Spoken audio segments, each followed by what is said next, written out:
자, 우리 눈앞에 정말이지 가장 강력하면서도 또 파괴적일 수 있는 기술이 다가오고 있습니다. 바로 양자 컴퓨팅인데요. 이 기술이 왜 양날의 검이라고 불리는지 오늘 저와 함께 알아보시죠. 네, 정말 그럴 수 있습니다. 여러분의 은행 계좌, 국가 기밀, 심지어 비트코인까지요. 이 강력한 양자 컴퓨터라는 게 지금 우리가 믿고 있는 이 모든 걸 지켜주는 암호를 그냥 무력화시킬 수 있는 그런 엄청난 잠재력을 가지고 있거든요. 한번 상상해 보세요. 지금 우리가 쓰는 암호화 기술이 아주 견고한 자물쇠라고 한다면 양자 컴퓨터는 말이죠.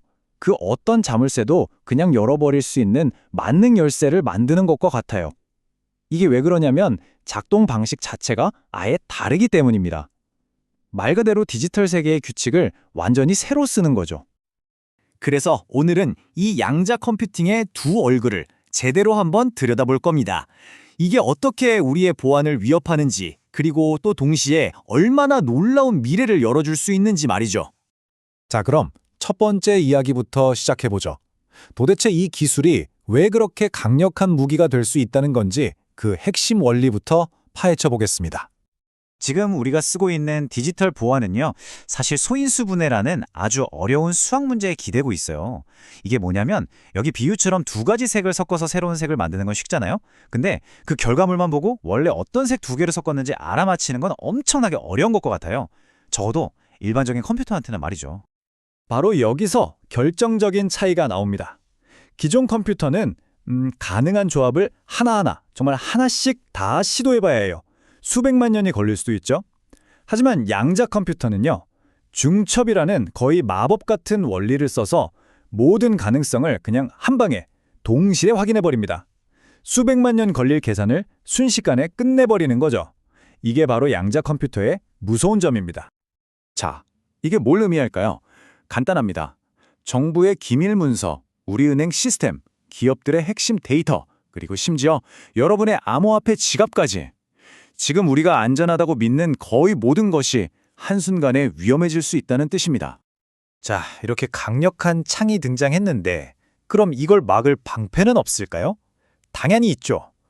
다행히도 과학자들은 이미 양자 방패를 만들기 위한 치열한 경쟁에 뛰어들었습니다. 이 양자 공격을 막는 방법은요, 크게 두 가지로 나뉩니다. 첫 번째는 양자 내성 암호, 줄여서 PQC라고 하는데요. 이건 소프트웨어 방식이에요. 그러니까 양자 컴퓨터로도 풀기 힘든 새로운 수학 문제를 만들어서 기존 시스템을 업그레이드하는 거죠. 그리고 두 번째는 양자 암호 통신, QKD라고 불리는 건데 이건 아예 물리 법칙을 이용해서 해킹 자체가 불가능한 키를 만드는 하드웨어 방식입니다. 훨씬 더 강력하겠죠? 이게 그냥 언젠가는 오겠지 하는 먼 미래 얘기가 절대 아닙니다. 보세요. 미국의 국립표준기술연구소 NIST에서는 이미 2024년에 새로운 표준을 확정했고요. 2035년까지는 무조건 이 새로운 암호 체계로 전환해야 한다고 못을 박았어요. 말 그대로 전 세계적인 디지털 대공사가 이미 시작된 겁니다.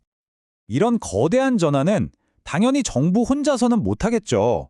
그래서 지금 구글, 아마존, IBM 같은 빅테크 기업들은 물론이고 JP모건 같은 금융계 거물, 그리고 자랑스럽게도 우리나라의 삼성 SDS 같은 글로벌 파트너들까지 모두 힘을 합치고 있습니다. 다 같이 이 양자 방패를 만들고 있는 거죠. 자, 그런데요. 지금까지는 양자 컴퓨터의 좀 무서운 면, 그러니까 파괴자로서의 모습을 이야기했잖아요. 하지만 이건 이야기의 딱 절반일 뿐입니다. 그 똑같은 강력한 힘이 우리가 상상만 해왔던 것들을 만들고 발견하는 창조자의 도구가 될 수도 있거든요. 양자 컴퓨터의 진짜 잠재력은 바로 이 창조에 있습니다. 한번 생각해 보세요.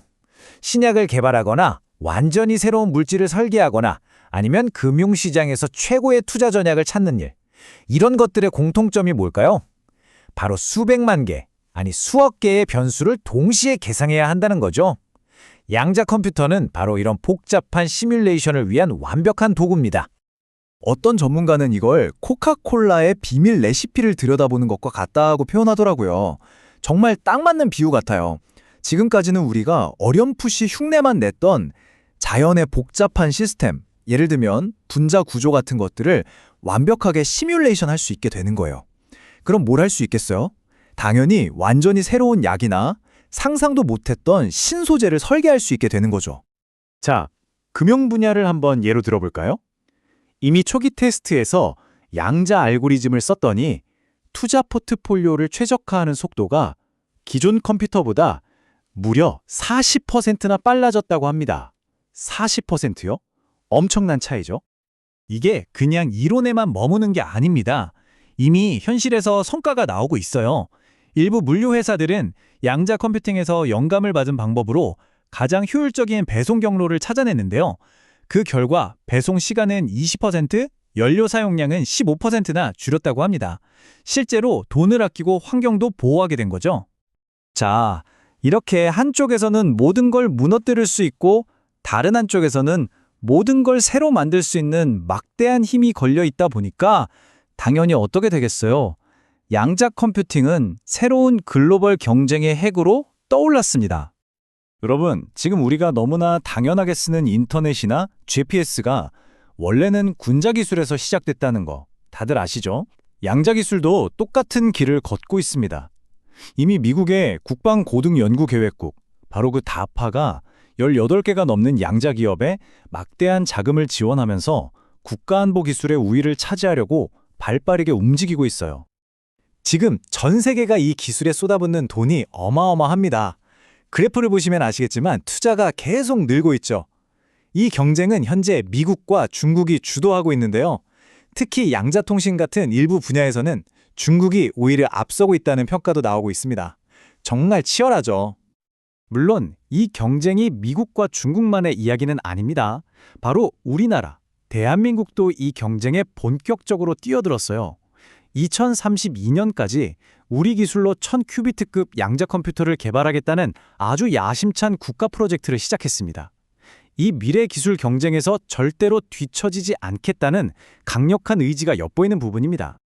자, 지금까지 양자 컴퓨팅에 가진 위협과 기회, 그리고 이걸 둘러싼 국가들의 치열한 경쟁까지 살펴봤습니다. 그렇다면 이 거대한 변화의 흐름 속에서 우리는 과연 무엇을 기억해야 할까요? 딱 3가지로 정리해 볼 수 있겠습니다. 첫째, 위협은 현실입니다. 그래서 새로운 암호 체계로의 전환은 선택이 아니라 필수고요. 아주 시급한 과제입니다. 둘째, 기회는 정말 무한합니다. 이 기술이 의학, 금융, 과학의 발전을 엄청나게 앞당길 거예요. 그리고 마지막 셋째, 이 모든 것의 배경에는 미래의 기술 패권을 잡기 위한 치열한 국가 간의 경쟁이 있다는 사실입니다. 결국 그 답은 우리 손에 달려 있습니다.